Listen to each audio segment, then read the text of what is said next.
धरना स्थल पर भी जाएंगे आप आंदोलनकारियों हाँ, से तो मैं मिलने? इधर आया हूँ, इसलिए मैं आया हूँ। टचेबिलिटी जैसा उनके ऊपर अन्याय होता रहा, गलौज देना ठीक नहीं है। मतलब मुझे लगता है कि ब्राह्मणों को गाली गलौज देने का विषय नहीं है।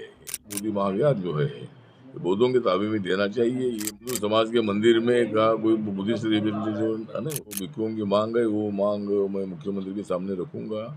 बौद्ध भिक्षुओं की मांग है कि भाई वो पूरे तरह से हमारे होने चाहिए, उसके लिए मैं जरूर मुख्यमंत्री साहब से बात करूंगा। हाँ, तो आज बोध गया में मैं आया हूँ। मैं बुद्धिस्ट हूँ, मैं डॉक्टर बाबा साहब अम्बेडकर जी का अनुयायी हूँ, और बाबा साहब अम्बेडकर जी ने बौद्ध धर्म की दीक्षा ली थी। तो जो दलित कम्युनिटी के लोग थे उनके ऊपर अनटचेबिलिटी जैसा उनके ऊपर अन्याय होता रहा, और इसीलिए बाबा साहब अम्बेडकर जी ने बौद्ध धर्म की दीक्षा ली थी। लेकिन बाबा साहब अम्बेडकर जी जरूर बुद्धिस्ट बने थे, लेकिन जब उन्होंने संविधान के आर्किटेक्ट के नाते, शिल्पकार के नाते जब संविधान लिखा गया, तो संविधान में बाबा साहब अम्बेडकर जी ने सर्वधर्म समभाव की बात भूमिका रखी। और यहाँ हिंदू समाज के लोग सबसे ज्यादा है। एक जमाना था कि अपना देश 2500 साल पहले पूरा बुद्धिस्ट था। सम्राट अशोका के बाद जब सिद्धार्थ गौतम बुद्ध जी को इसी जगह पर ज्ञान प्राप्ति हुई थी, और ये बोध गया ये प्लेस बहुत बड़ा हिस्टोरिकल प्लेस है, बहुत बड़ा रिवोल्यूशनरी प्लेस है। सिद्धार्थ जो था, जो शुद्धोधन राजा के पुत्र थे, और वहाँ शाक्य और अकुली, ये दो समुदाय में अनेक विषयों पर संघर्ष था। उसमें रोहिणी नदी के पानी के संबंध में भी उनके विवाद था। दोनों का कहना ये था कि ये नदी हमारी है, लेकिन सिद्धार्थ गौतम जी का कहना था, सिद्धार्थ का कहना था कि नदी सबकी होती है, सबको पानी पीने का अधिकार है। तो मतलब उनका किसी ने माना नहीं, और वो बोले कि हम युद्ध करेंगे। तो सिद्धार्थ जी के मन में हमेशा ये भावना थी कि समाज की जो विषमता है, विषमता नष्ट होनी चाहिए, मानव के मन का अहंकार निकलना चाहिए, और विश्व शांति का जो विचार है, ये विश्व शांति का विचार गौतम बुद्ध जी ने देने के लिए उन्होंने अनेक दिन तक या तपस्या की, मेडिटेशन किया, और अनेक दिनों के बाद उनको बुद्धत्व प्राप्त हुआ, और वो बुद्धिज्म के माध्यम से लोगों के सामने आया। तो ये जो बुद्धिज्म है, ये समानता पर आधारित, मानवता पर आधारित, अहंकार मुक्त, विश्व शांति विचार देने वाला, अतरीप भव, बहुजन हिताय बहुजन सुखाय, प्रज्ञाशील करुणा, ऐसा विचार देने वाला बुद्धिज्म पूरी एशिया में जाकर पहुंचा। कम से कम 80 देशों में बुद्धिज्म अपने को नजर आता है। पूरे सम्राट अशोका ने जब कलिंगा का युद्ध जीता था, भुवनेश्वर के बाजू में 10 किलोमीटर पर कलिंगा की नदी है, और वहाँ ऐसा युद्ध हुआ। सम्राट अशोका ने पहली बार इतनी लड़ाई जीती, और वहाँ उन्होंने दृश्य देखा कि वहाँ जो खून की नदियाँ बह रही थी, इतने लोगों की हत्या हुई थी। ये देखकर सम्राट अशोक एकदम स्तब्ध हो गए, और उनको लगा कि भाई ऐसा विजय ठीक नहीं है, इतने लोगों को मारकर जो विजय मिला है तो ये अच्छी बात नहीं है।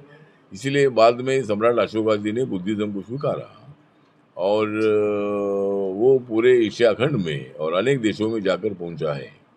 तो आज मैं यहाँ आया हूँ, मैं साल में एक आधी बार, 2 साल के बाद मैं इधर आता हूँ, और ये हमारा बहुत बड़ा श्रद्धा स्थान है।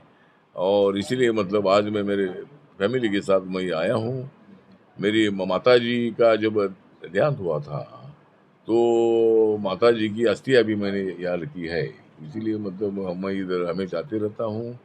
और ये बोध गया के बारे में मुझे बहुत बड़ा अट्रैक्शन है, और बोध गया में रहने वाले सभी लोग जो है, हिंदू लोग भी अपने हैं, बाकी के लोग भी हमारे, बुद्धिस्ट लोग भी हैं, और इसीलिए बोध गया के बारे में हमको बहुत बड़ा आदर है। और इसीलिए हमारे महाराष्ट्र में बुद्धिस्ट होने वालों की संख्या बहुत बड़ी है, और हमारे लोग बहुत बड़ी संख्या में हमेशा इधर आते रहते हैं। इस बार आप बोध गया आए हैं सर, इस समय आंदोलन भी चल रहा है जीटी एक्ट के खिलाफ। हाँ, तो जो आंदोलन चल रहा है, तो आंदोलनकर्ताओं को भी मैं मिलूंगा।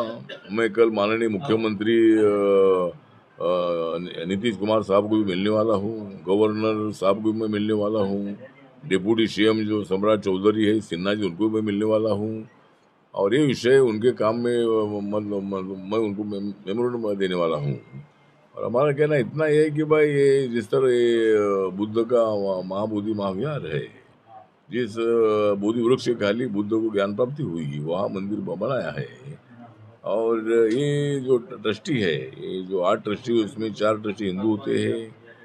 तो जो बौद्ध भिक्षुओं की मांग है कि भाई वो पूरे ट्रस्टी हमारे होने चाहिए, उसके लिए मैं जरूर मुख्यमंत्री साहब से बात करूंगा, और उसमें क्या मदद हो सकती है उसके लिए मैं जरूर प्रयास करने वाला हूं। और इसीलिए इस आंदोलन को भेंट देने के लिए और इस इश्यू को सॉल्व करने के लिए मैं दिल्ली से चलकर मैं इधर आया हूं।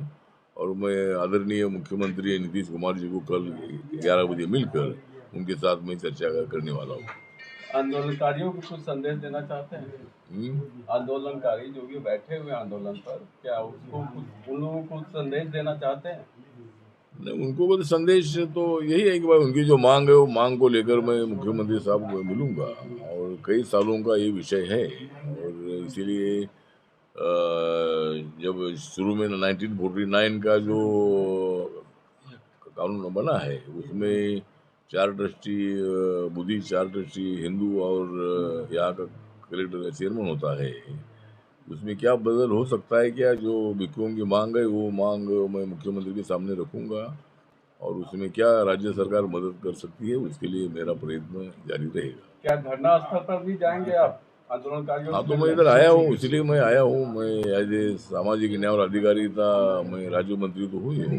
मैं, मेरी party Republican party of India है, और मेरी पार्टी माननीय नरेंद्र मोदी जी के साथ एनडीए में काम करती है लगातार 2014 से। और मैं, मेरी पार्टी बाबा साहब की जो आरपीआई है, रिपब्लिकन पार्टी ऑफ इंडिया, उसका मैं राष्ट्रीय अध्यक्ष भी हूँ। सर, देश तो मैं यहाँ आया हूँ, और मैं कल मतलब यहाँ मुख्यमंत्री साहब को मिलूंगा। देश की अखंडता की तोड़ने की साजिश तो नहीं है सर? बौद्ध और हिंदू में जो इस प्रकार के नहीं, तोड़ने का विषय नहीं है। मतलब हम तो सब देशवासी, हम सब एक है। और जिस तरह किसी दूसरे हिंदू समाज के मंदिर में का कोई बुद्धिस्ट रिलीजन नहीं होता है। हर जो यहाँ हिंदू है, मुस्लिम है, सिख है, ईसाई है, जैन है, ऐसे जो उनके ट्रस्ट होते हैं, फाउंडेशन होता है, उसमें दूसरे धर्म के लोगों को उसमें नहीं लिया जाता है।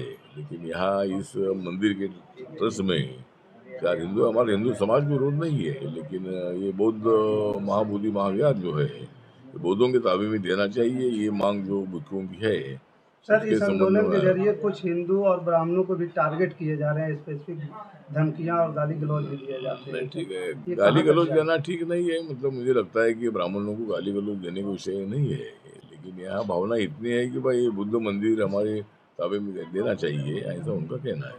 चलो ठीक है, चलो।